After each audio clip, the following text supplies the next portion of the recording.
Sveiki, mani sauc Edgars, es spēlēju picklebolu. Paldies Nēlam par spēli. Nu, lūk, kas ir picklebols? Vai kāds atcerās Covid laikus? Jā, ok. Kaut ko iemācījāties Covid laikos? Rokas mazgāt. Strādāt no mājām. Nevajag nekur braukt. Bet taipus okeānam, tur bija ne tikai strādāt no mājām, bet viņi atklāja vai izraka, teiksim tā, picklebolu. Viens no vissabiedriskākajiem un iekļaujošākajiem sportiem pasaulē. Tas ir rakešu sports, tenis, badmintona un pingponga apvienojums.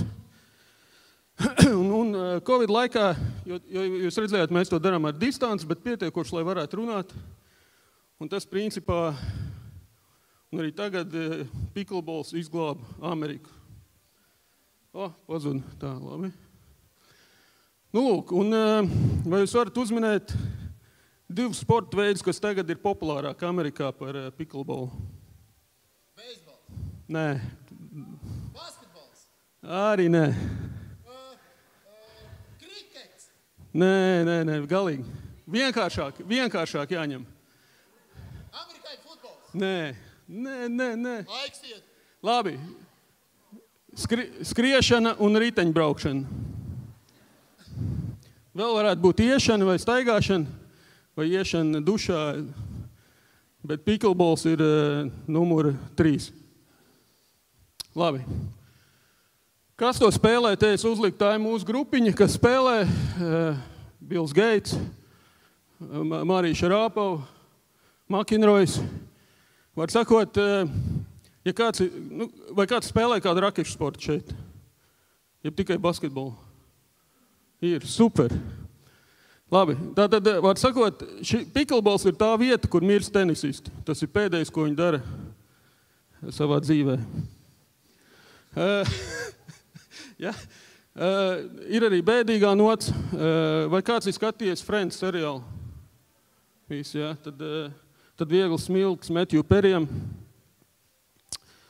Pēdējais, ko viņš darīja savā dzīvē, 2 stundas bija spēlējis picklebolu.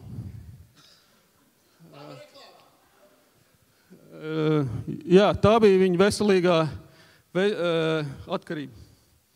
Un tātad pat pie tēmas. Šo slaidu es sakombinēju no Lietuvas. Paldies Lietuvai. Lietuvā picklebolu spēlē jau 2 gadus, Latvijā 6 mēnešus. Normāls rajons, var spēlēt uz asfalta. Ir pirmais parakstītais profesionāls.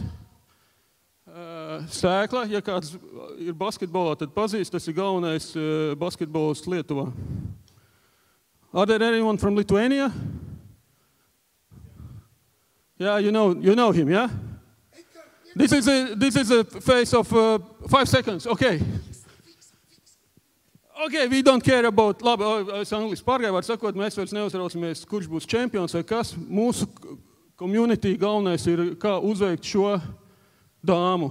Tā ir, principā, galvenā pickleball mēme pasaulē. Paldies! Un, lai ko jūs plānot mikrorajonos, lūdzu rezervējiet 20-44 pēdas picklebolam.